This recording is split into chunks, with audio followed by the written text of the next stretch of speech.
Hello friends, welcome back to my channel Mukesh English. This is Mukesh Soni. Friends, in this video we are going to have a discussion of KSET examination question papers. That is English paper number 2, 2016 question paper discussion, and the answers are based on the answer key provided by the University of Mysore, and the link is already given in the description box. You can go through it. So let's begin the question paper discussion here. So question paper of the 2016. Question number 1. The epithet Marlowe's mighty line is used to describe Marlowe's use of blank verse. And we have discussed in our previous videos also. Blank verse means which refers to the poetry which is written in unrhymed but metered lines, almost always the iambic pentameter. What is iambic pentameter? Iambic pentameter is a line of verse with 5 metrical feet, each consisting of one short or unstressed syllable followed by one long or stressed syllable. We have one more option, ottava rima or ottava rima, which is originally an Italian stanza of eight lines, which have 11 syllables. So this is the difference between blank verse, iambic pentameter, couplet, and ottava rima. And Marlowe's mighty line, the epithet, which used to describe Marlowe's usage of blank verse. Now the members of Imagist groups. Who are the members of Imagist group? The answer is here: Ezra Pound, Emmy Lowell, T. Hulme, Richard Eldington. These are the Imagist group.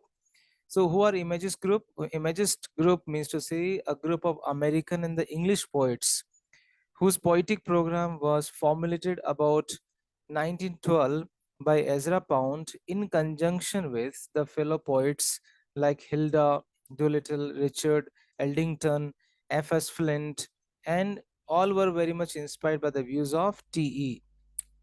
Then let's match the following. Let's match here the list 1 to list 2. So Jane Austen, he refers to this one, Northanger Abbey. Northanger Abbey, the option D. And Charlotte Bront, he refers to Jane Eyre. And Elizabeth Gaskell refers to North and South. Mary Shelley refers to Frankenstein. So this is the answer for the question number 3. Now the term stream of consciousness is very first used in the writings of William James. The term stream of consciousness was first coined by the psychologist William James in the Principles of Psychology in 1893, where he describes it like this: the stream of consciousness as an uninterrupted flow, a river or a stream. River, stream, they are the metaphors by which it is most naturally described. So who has coined the stream of consciousness? William James. Now the question number 5.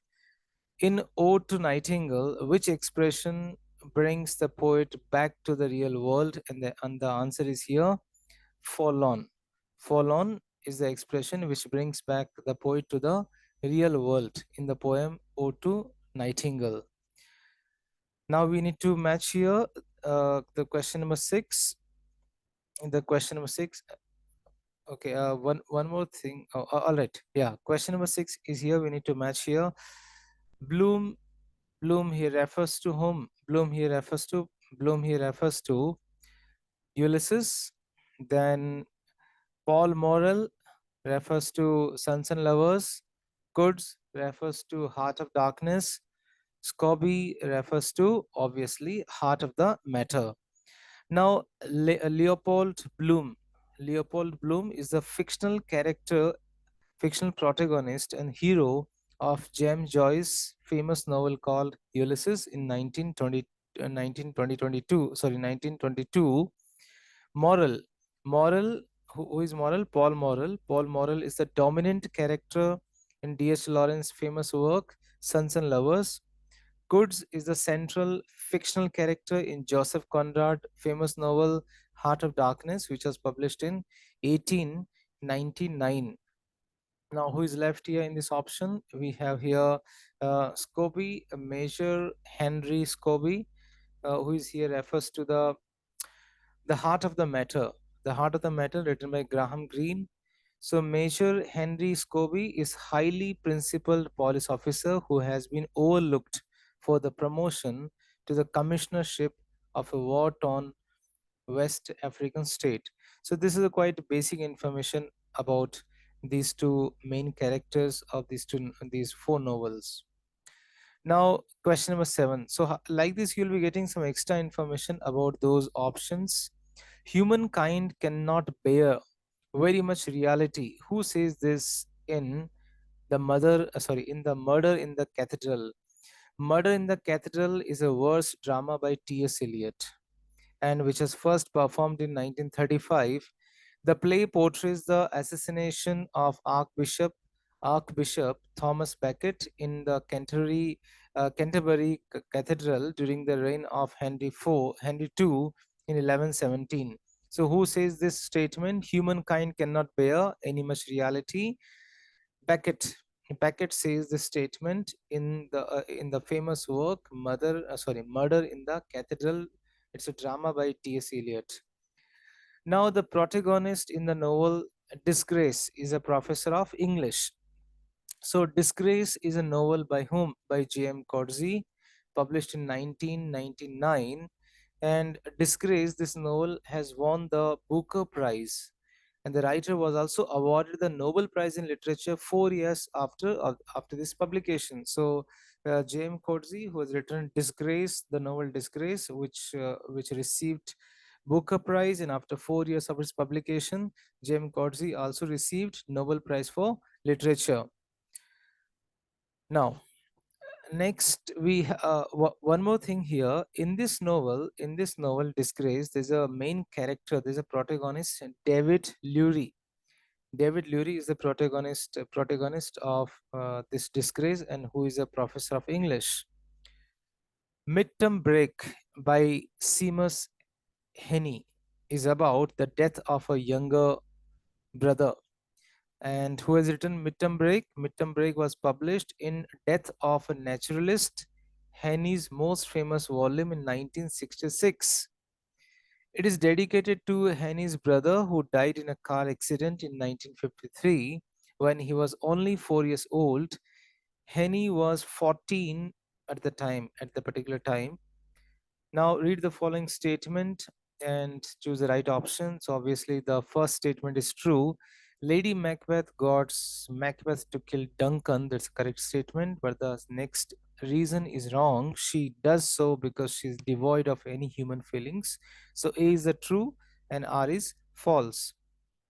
Now, question number 11. Which of the following poems is not written by Sylvia Plath? So, which is the poem is not written? So, this question, many students they receive grace marks because all the four poems are written by Sylvia Plath. Arrival of Box, Lady Lazarus, Mirror, The Bell Jar. All four poems are written by Sylvia Plath. Question number 12. Identify the work of Francis Bacon related to science. And the answer is here Novum Organum. Very nice. Novum Organum is a work by Francis Bacon related to science. It's also kind of philosophical work written in Latin language, and later published in 1620. The title is a reference to Aristotle's work Organon, which was his treatise on logic and syllogism. Okay. Next, question number 13. 13. T.S. Eliot considers Hamlet as an inferior work. Why? Because the author's intention is not realized. Post colonial readings of The Tempest designate Caliban as the resistant colonized. Then, question number 15. Which of the following works is not written by Herman Melville? So, which work is not written? An Outcast of the Islands. An Outcast of the Island is not written by Herman Melville, right? So that means to say the another work, Typee, Omo, The Confidence Man, they're all written by Herman Melville. Melville, who is Herman Melville? Herman Melville was an American novelist, short story writer, poet of the American Renaissance period. Among his best known works are Moby Dick, Typee, and we can say Billy Budd, Sailor. So these are the famous works by Herman Melville, American novelist. Then question number 16. The protagonist of Namesake is named after the Russian writer Nikolai Gogol. So what is Namesake? Namesake, published in 2003, is the first novel by American author Jhumpa Lahiri. Jhumpa Lahiri. So very important question. Namesake is the first novel by American author Jhumpa Lahiri, published in 2003, and the main character in this one novel is Nikolai Gogol, whose name is after the Russian writer. Now, Mark Twain is the pen name of Samuel L. Clemens. Samuel L. Clemens is the pen name of Mark Twain. Then question number 18. Which of the following novels by Alice Walker is an epistolary novel? So what's the answer? The Color Purple. Color Purple is the epistolary novel by Alice Walker. Then question number 19. In prologue, the prologue in Dr. Faustus makes the reference to the Icarus myths. Icarus myth. So Christopher Marlowe is the writer of Dr. Faustus, and the prologue is spoken by the chorus, a character that serves as narrator and commentator throughout the play. The chorus provides the audience with an introduction to the story, sets the tone, and offers insights into the themes and the moral implications of the play. So, writer Christopher Marlowe, and the main character is here chorus. Then, which American poet lyricist composed the song like a Rolling Stone? Bob Dylan. Bob Dylan has composed a song like a Rolling Stone, and Bob Dylan has released this song on 20th July 1965 by Columbia Records. Next, 21st question number 21. In Coleridge, in Kubla Khan of Coleridge, there's a line in Kubla Khan by Coleridge: weave a circle round him thrice. It refers to whom? It refers to the poet. Then question number 22. Dr. Johnson claimed in his first plan for the dictionary that he would fix the English language in 3 years. To whom did he write this? He wrote to this line to Lord Chesterfield. He wrote this line to Lord Chesterfield. Question number 23. Who among the following is not a university wit? So John Webster. John Webster is not a university wit. Who are the university wits? University wits include Christopher Marlowe, John Lilly, Robert Greene, Thomas Nash, and Thomas Lodge, George Pele. They are from the university wits. And here, Marlowe, Robert Greene, Thomas Nash, they are from the Cambridge University, and Thomas Lodge and George Pele from Oxford University. But John Webster is not under the university wit. Question number 24. Alexander Pope's famous work, The Rape of the Lock. When Belinda wakes up, her eyes fall on a love letter. Her eyes fall on the love letter. Question number 25. When lovely woman stoops to folly. This is a song which originally appears in The Vicar of Wakefield. Who is written Vicar of Wakefield? Oliver Goldsmith. So this song, When Lovely Woman Stoops to Folly, this is a song which appears in a famous novel written by Oliver Goldsmith, The Vicar of Wakefield. Now, one more information. The subtitle of The Vicar of Wakefield is A Tale, T-A-L-E. T-A-L-E is the tale, and Oliver Goldsmith is the Anglo-Irish writer, and it was written in 61 to 62, 1761 to 62, published in 1766.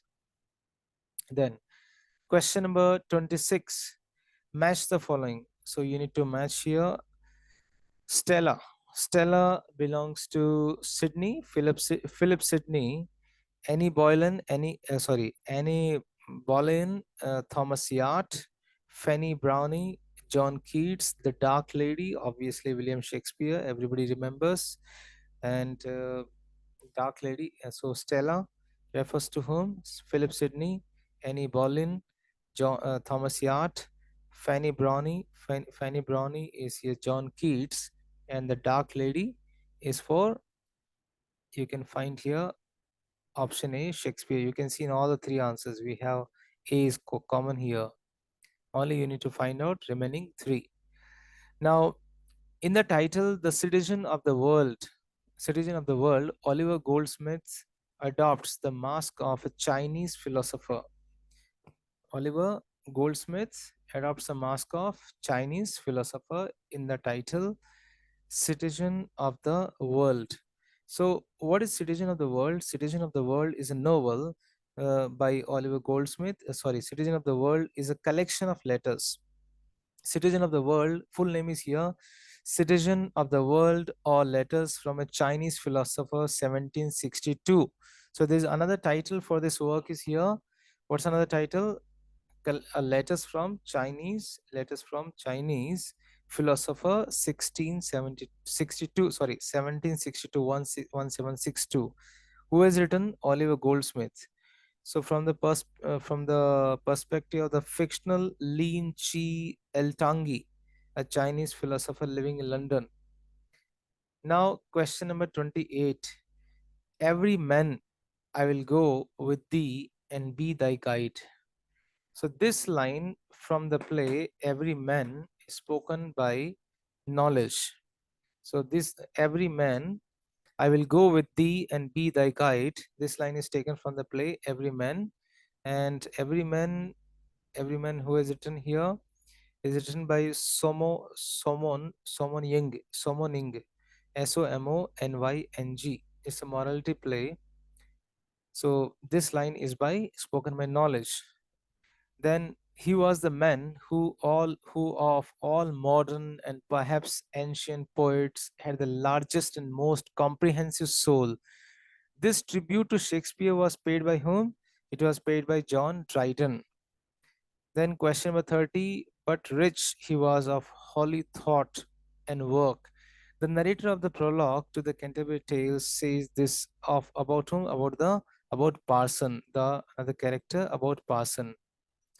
Then the highlighted are the answers.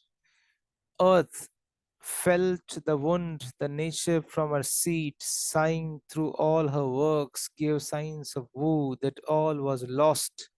These lines appear from which poem? These lines appear from the epic Paradise Lost by John Milton, and these lines describe the consequence of original sin. John Milton, Paradise Lost. 32 question number. The line better part of the velour is discretion. So what is the figures in this play? Figures in this play. What does it denote? It denotes to Henry 4 part 1. The better part of velour is discretion. It denotes, it figures in the play the Henry 4 part 1. Then the complete title of Frederick Jameson's work is Postmodernism or the Cultural Logic of Late Capitalism. So the complete title of Frederick Jameson's Postmodernism of the Cultural is the Cultural Logic of Late Capitalism. So I could not give some expression about some difficult questions. So you can try, and if you find some answers, you can write in the comment box. So it would help us.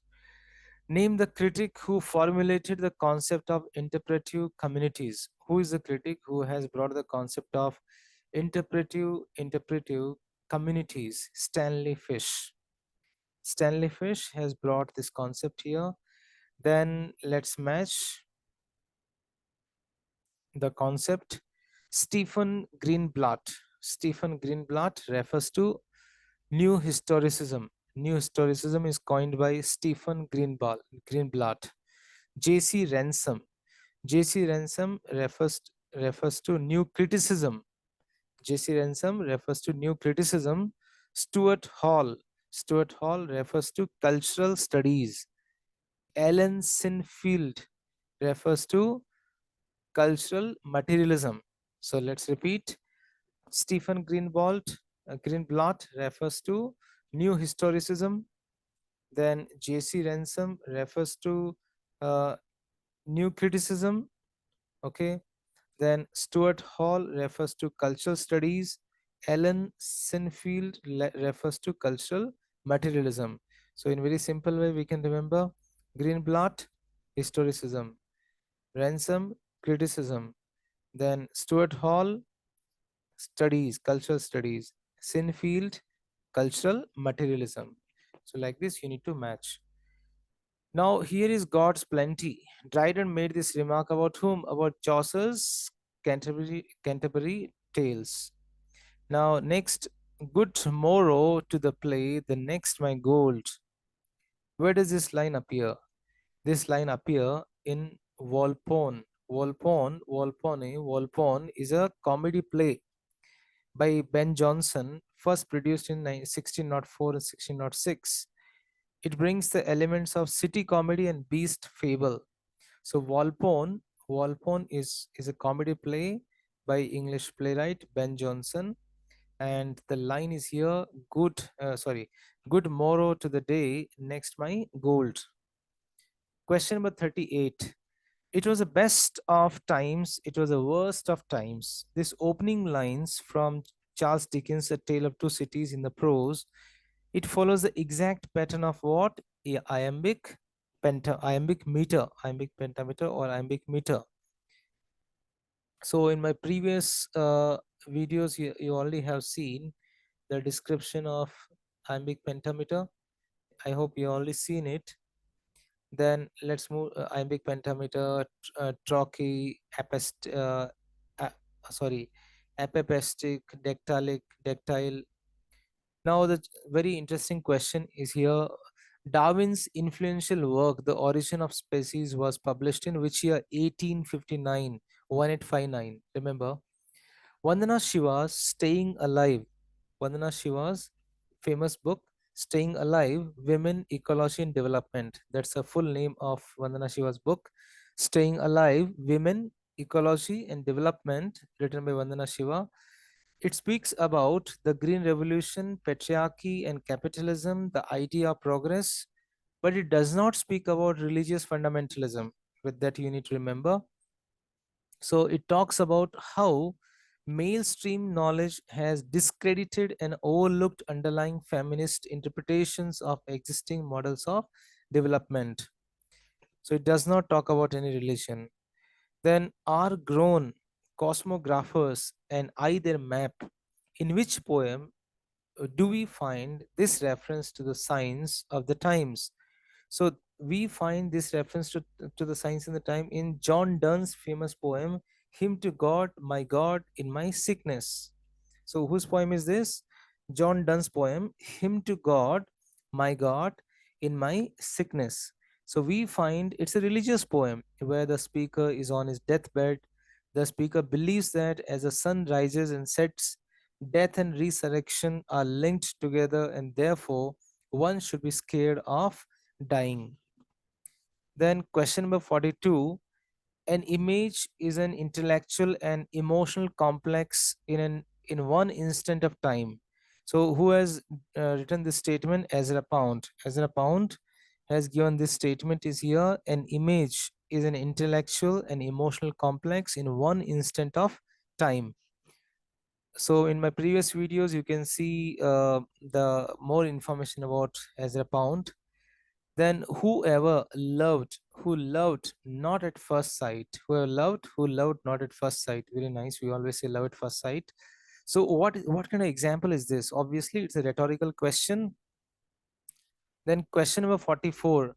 April is the cruelest month, the opening line of T.S. Eliot's famous poem, T.S. Eliot's famous poem Wasteland, and it's an allusion. Then choose the correct chronological order of Charles Dickens' works. So Charles Dickens has written David Copperfield, Bleak House, Hard Times, Our Mutual Friend. But we need to find the chronological order, which work is published first. So in such case, David Copperfield has been published first in 1850, Bleak House 1853, Hard Times 1854, our mutual friend 1864 to 65. So obviously, very, if you would have written 1 to 3 4, you would have got good marks. So obviously, hope so we may get in 2023 question paper also. The line, then all smiles stop together, famous, very interesting poem. My last duchess, it suggests the duke had killed her. Then 49, question number 49, where we need to match here the characters, the women characters. We need to match the women characters in this question. 1 minute. Yes. So Sissy, Jupe, Wendolen, Harleth, Isabel, Beaky Sharp. So let's try to match here. So what's the answer? 1 minute. Have I answered this question? Okay, we'll see. We have skipped here one question, number 47. We'll do it later. So Cissy Jupe is the women character in Charles Dickens' famous work Hard Times. Hard Times. Cissy Jupe is the woman character in Charles Dickens' famous work Hard Times. Then Wendolen Harleth. Wendolen Harleth is the woman character in George Eliot's famous work Daniel Daniel Deronda. Then Isabel, obviously famous character in Wuthering Heights by Emily Bronte. Beaky Sharp is the another famous woman character in William Thackeray's famous work Vanity Fair. So let's do it very fast. In CC Jupe refers to CC Jupe Hard Times, Wendolen Harleth Daniel, then Isabel Wuthering Heights, Beaky Sharp, Vanity Fair. So question number 50. Before that, let's solve one question. I have not solved this question. Question number 47. Which of the following is not a dramatic monologue? So Maud is not a dramatic monologue. Maud again by whom? It's again by Alfred Tennyson. So Tithonus, Ulysses, and Inoni. This is pronounced as Inoni. I checked in Google also. It's pronounced as Inoni. Inoni. So these, except mode, all are the except mode, all the others are the dramatic monologue. Ulysses written blank verse, Tithonus poem by Alfred Tennyson. Now the question number 50. Who among the following is the author of M and the Big Whom? Jerry Pinto. So Am and the Big Home is a 2012 English language novel written by Jerry Pinto, and this book Am and the Big Home has won the Hindu Literary Prize and the Crossword Book Award and the Sahitya Academy Award and Wyndham Campbell Literature Prize. So friends, this is how I have solved the 2016 paper 2 KSET examination paper 2. I hope you have liked this video, and if you have some more explanation if or any kind of correction, kindly mention in the comment box. If you like this video, click on the like button, subscribe the channel if you are not yet subscribed. Thank you so much.